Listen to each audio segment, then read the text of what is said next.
Alex. My name is Pilar. I wanted to thank you for going through this issue with the Synology Drive.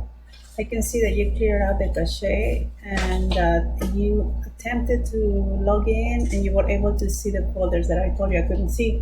But this is what I see on my end, and so I wanted to show it to you.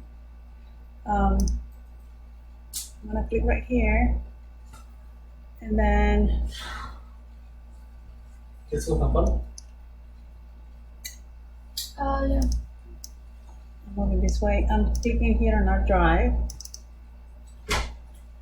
And then when I go to this four-man team folder Fernando, and I try to access it, it tells me that it's not accessible and that I don't have permission to use the network resource.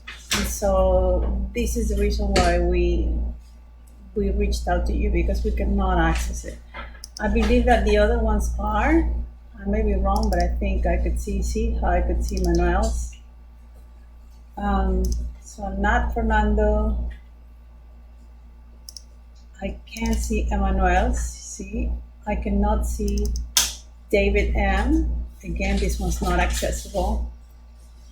And yet, when you go to my settings, I think I set it up correctly, like you said. There should be permissions, but there are not right now. So I was wondering if you could look into this a little bit further and just let me know what is it that I'm doing wrong. All right, thanks for your help today. Bye-bye.